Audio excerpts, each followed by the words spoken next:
Good evening. Me and Mitch are going to discuss the cinematography Oscars winners and, just a bit about the cinematography at the Oscars in general. Okay, are you ready? I am, yes. Yeah. So obviously there was a really strong cinematography-wise this year.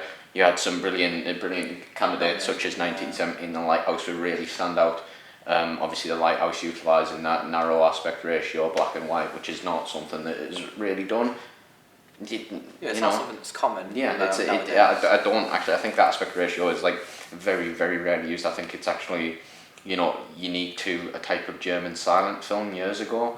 It wasn't even used back in the day. It wasn't a common aspect ratio, but I think that it really, that way again made it a standout nominee this year. It really set the tone in the film. Yeah, but I say it was just, I think, narrowly beat out by 1917 this year, which was another great film shot by the legendary Roger Deakins, won his second ever Oscar, which is quite mind-boggling if you think about it, considering how many films. Storied career. Yeah, he's shot so many films such as Sicario, The Shawshank Redemption, No Country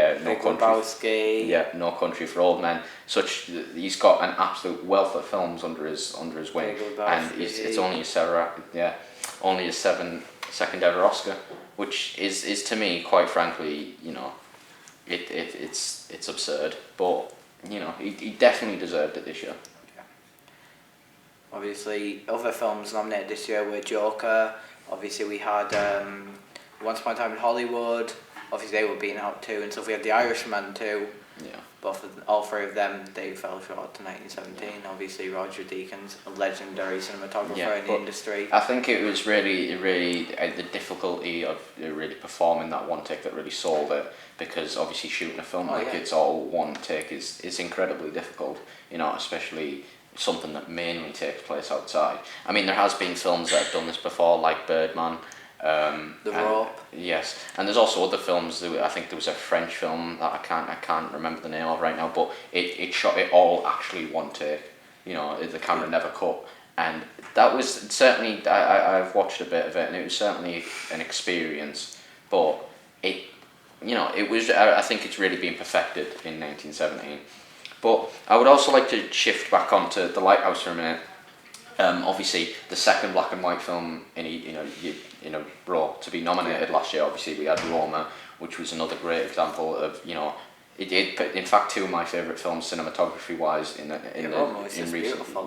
recent years. So it leads me into my question that do you think that maybe they should bring back the old system that they have? Obviously, back in the day they used to have one for colour and one for black and white, because I think with the popularity of these films really growing and people realising that black and white doesn't symbolise like a bad film, do you think this will lead to like more films being shot in black and white? I'd only hope so. Obviously, we've seen the different styles and different range of cinematography techniques. When it comes to these films and stuff, obviously these films vary quite a lot from the colour ones. Let's say you take The Irishman, for example, you take Lighthouse, two very different films stylistically.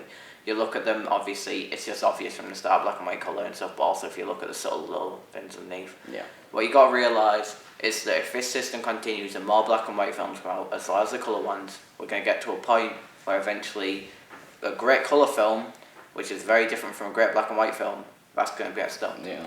I mean, it really, I think it would, if we do see more black and white films being introduced, I think it would be a change that I would like to see again. But at this minute in time, I don't think there is physically enough films to really warrant. It's not to really warrant. But I would love to see more black and white films being shot, because I was in love with everything about The Lighthouse, but the cinematography especially was amazing.